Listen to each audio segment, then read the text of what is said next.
opportunities with artificial intelligence.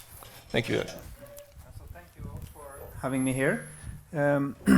I'm a project manager for integrating between medical devices and our enterprise systems in Helse Sør-Øst.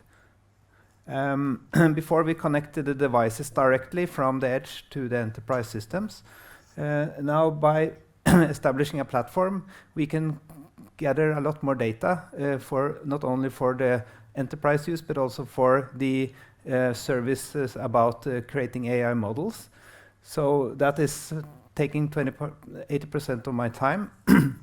But today I'm talking about Health Point 4.0 that we are running between two hospitals, the Inland Hospital Trust, which is in this region, the Østfold Hospital Trust, the service provider Sykehuspartner, and also the regional county Helse Sør-Øst, where we are creating a digital twin in a small case by prostate cancer patients between the two hospitals, but also with the municipalities. So we are starting mapping out the workflows, then we will look for the data sources, and then we'll gradually start building the digital twin on a platform that Helse Sør-Øst has acquired. It's a process platform by Pega that is one starting point. But I will talk you through the reasons. Why are we doing this?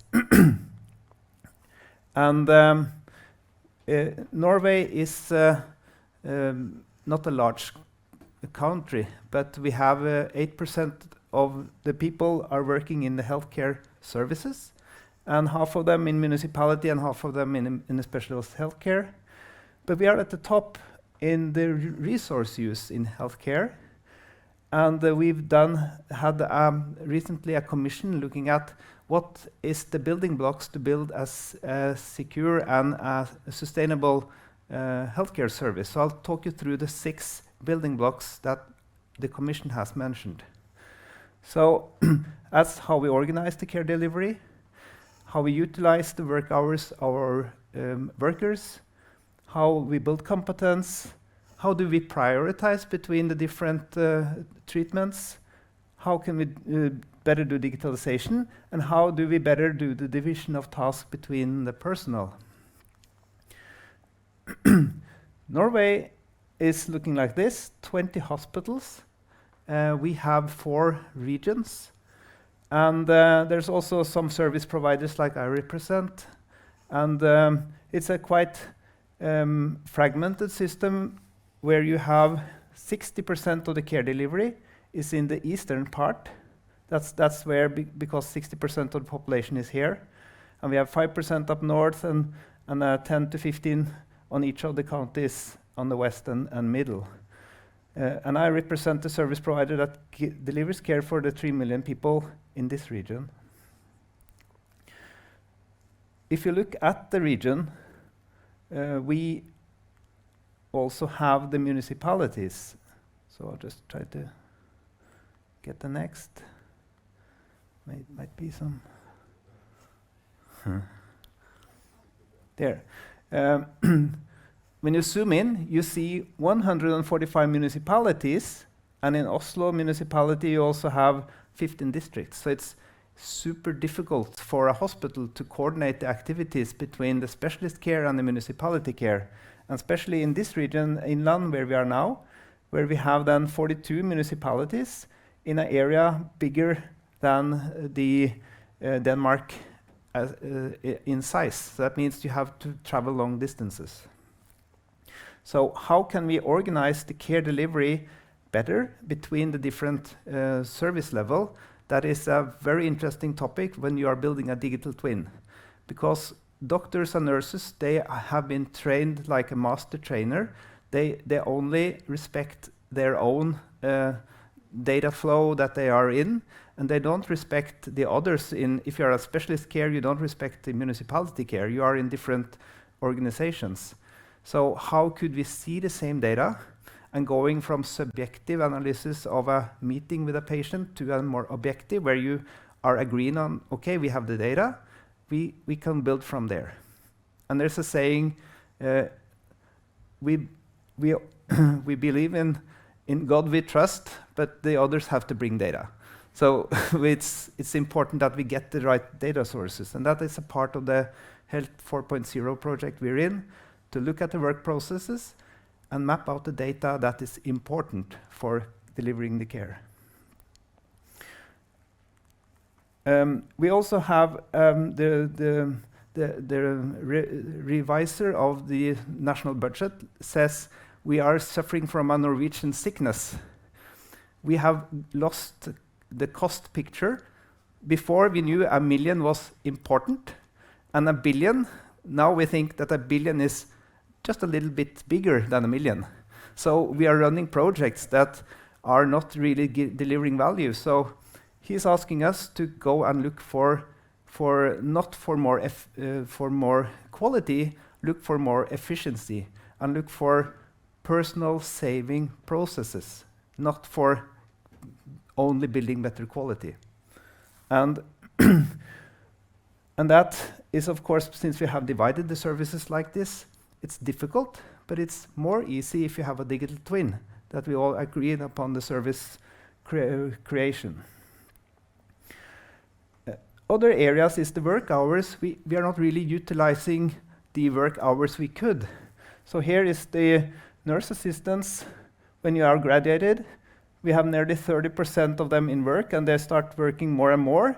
So here, nearly 80% have been in the work services. But you see here, most of them are working part-time. So you start 85%. So this is not full-time working, but part-time percentage.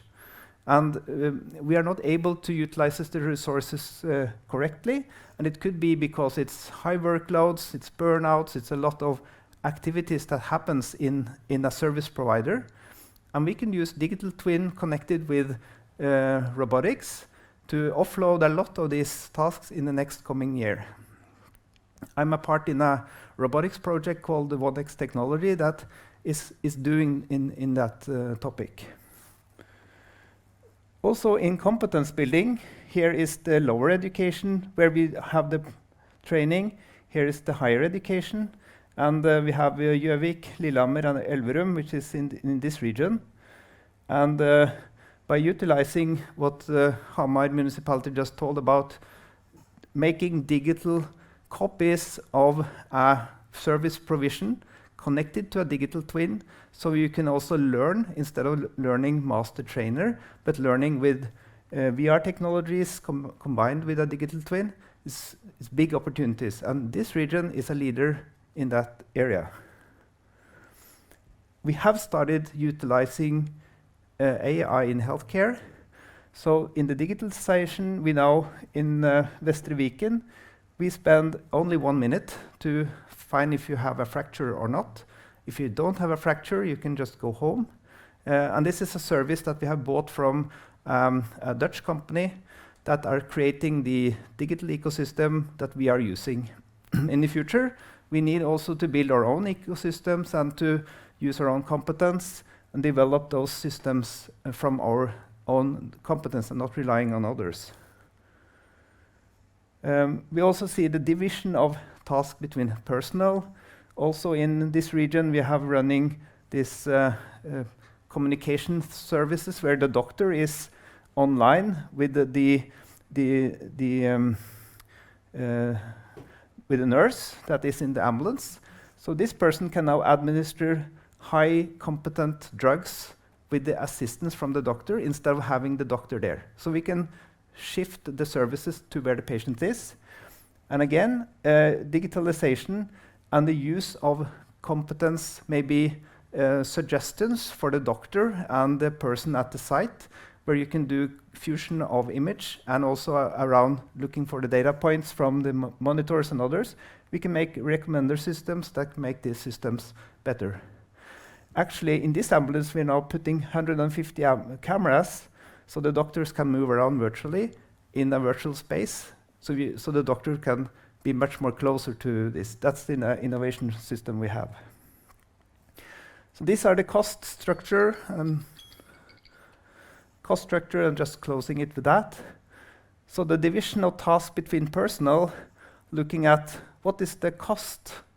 So dementia costs the whole ecosystem of health, more than 30%. How can we use a digital twin to divide the division between not only the personal but also the next in kind, so that maybe the families can take better care of the patients? Yeah, so I'll close on that. There's a lot of opportunities, and we should start building digital twins and use AI for delivering better healthcare. Thank you very much,